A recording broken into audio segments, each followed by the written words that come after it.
दक्षिण मध्य महाराष्ट्रात काही ठिकाणी तर मराठवाड्यात तुरळक ठिकाणी हलका ते मध्यम पाऊस पडण्याची शक्यता आहे. कोकण आणि गोव्यामध्ये अनेक ठिकाणी हलक्या ते मध्यम पावसाची शक्यता हवामान विभागाने वर्तवली आहे. त्याचबरोबर उत्तर मध्य महाराष्ट्रात तुरळक ठिकाणी हलक्या ते मध्यम पावसाची शक्यता आहे. पाहुयात 6 ऑगस्ट रोजी राज्यामध्ये हवामानाची स्थिती कशी असेल. मुंबई शहर आणि उपनगरात सामान्यतः ढगाळ आकाश राहण्याची शक्यता आहे. तर सायंकाळी किंवा रात्री हलका पाऊस होऊ शकतो. मुंबईतील कमाल तापमान 32 अंश सेल्सिअस तर किमान तापमान 26 अंश सेल्सिअसच्या आसपास असेल.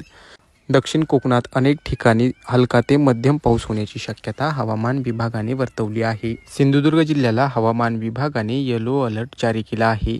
तर पश्चिम महाराष्ट्रातील सर्व जिल्ह्यांना हवामान विभागाने गडगडाटी पावसाचा इशारा दिला आहे. पुणे, सातारा, सांगली, कोल्हापूर आणि सोलापूर या सर्व जिल्ह्यांमध्ये मध्यम स्वरूपाच्या पावसाची शक्यता हवामान विभागाने वर्तवली आहे.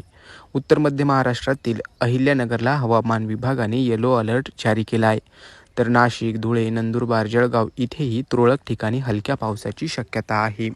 तर मराठवाड्यातील 6 जिल्ह्यांना हवामान विभागाने येलो अलर्ट जारी केला आहे. बीड, धाराशिव, लातूर, नांदेड, परभणी आणि हिंगोली हे ते 6 जिल्हे आहेत. तर जालना आणि छत्रपती संभाजीनगरमध्ये देखील तुरळक ठिकाणी हलक्या पावसाची शक्यता आहे. विदर्भामध्ये अकोला आणि भंडारा, गोंदिया आणि गडचिरोली या जिल्ह्यांमध्ये जोरदार पावसाची शक्यता हवामान विभागाने वर्तवली आहे. या 4 जिल्ह्यांना हवामान विभागाने येलो अलर्ट जारी केला आहे. एकंदरीत राज्याच्या दक्षिण भागामध्ये पावसाचा जोर अधिक असणार आहे.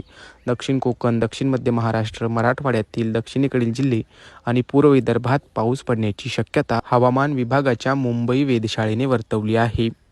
तर हा होता राज्यातील विभागवार हवामानाच्या स्थितीचा आढावा. तुमच्या जिल्ह्यामध्ये हवामानाची स्थिती कशी आहे हे आम्हाला कमेंट बॉक्समध्ये नक्की कळवा.